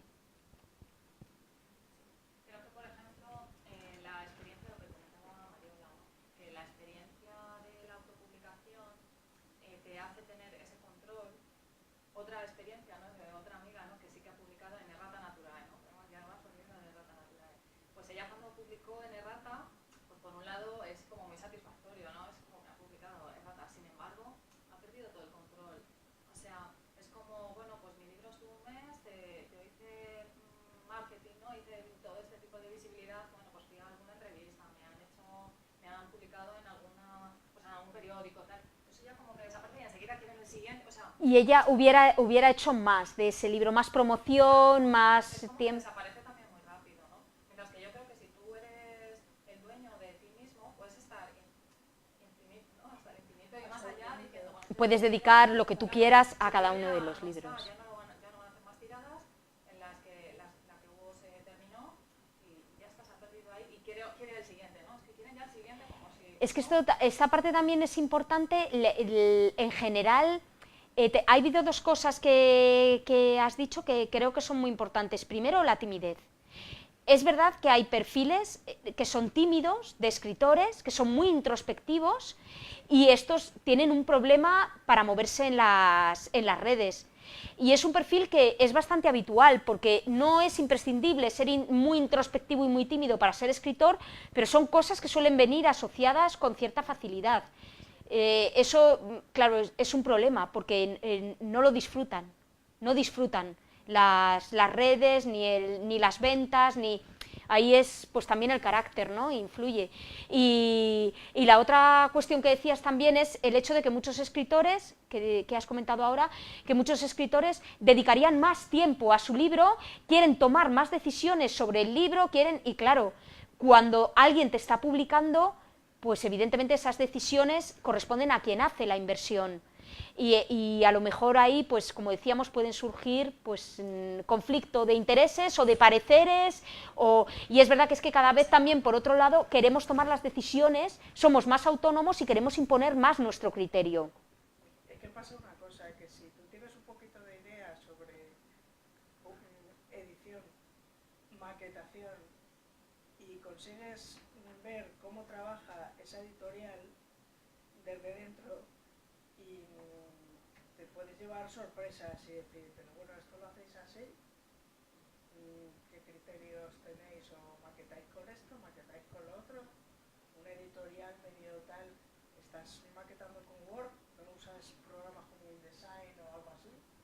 Y entonces, claro, si tú tienes un poquito de idea sobre el tema, te puedes llevar, en fin, sorpresas o decir... O sea, que dar con una mala editorial también a veces te puede impulsar sí, al... Exactamente, o decir, bueno, pues es que para hacer esto yo lo hago mejor. Es más, esperando, mi contrato con esta editorial finaliza en noviembre, son 2 años, en realidad tampoco está toda la vida, o sea que bueno, después es más, suelo hacer los derechos para la publicación en papel. Yo gestiono mi book a mi aire, pero después de ver esa publicación en papel dices, yo esto lo puedo hacer mejor, saliendo un poco del tema. Pues yo lo puedo hacer a mi gusto, manera y... Yo creo que aparte de que la autopublicación sí va a llevar, en cierto modo, y además yo sí que creo que evidentemente que en autopublicación saldrán libros mal hechos, pero sí pienso que los autores, una vez pasado este primer momento de euforia de publico de cualquier manera o tal, los autores cada vez apostarán más por decir sí, autopublicación, pero que esté bien. Que esté bien, que mi libro esté bien, porque lo quiero, porque luego lo compran mis amigos y porque quiero que mi gente también tenga algo que esté bien. Y eso... Claro. Es más, yo por ejemplo, yo soy correctora también, y fue mi profe. Yo también he visto libros publicados por servicios editoriales que les he echado un vistazo y he dicho, pero esto te lo han publicado esto así. Han sido capaces, cortan árboles para hacer papelitos de estos y se gastan sin una corrección. Entonces también hay servicios editoriales que... Pero igual porque el autor no las solicitó. También, sí, porque es que lo primero tiene que salir del autor. Claro, la autopublicación tiene que ser un proceso muy consciente de tus debilidades y de tus fortalezas. Y evidentemente ojalá el presupuesto fuera ilimitado para poder hacerlo todo perfecto. El presupuesto condiciona, por supuesto, pero tienes que ser consciente de sacar un mínimo y de dónde tú necesitas asistirte, porque no tiene sentido pagar una publicación que no esté corregida, o que, por ejemplo, esté cortada la mitad del texto y no se pueda leer, o sea, no tiene sentido invertir en un proyecto así. Pero no todos los editores lo saben, claro. O no quieren. O sea, vamos a ver, ellos Yo creo que si no quieren es porque no lo saben, porque no llegan a ser conscientes. Porque Claro. si fuesen conscientes lo solicitarían, o Yo no pienso lo harían, directamente no harían nada. También lo pienso, Claro. que si eres una editorial medio formal, medio seria, Exacto.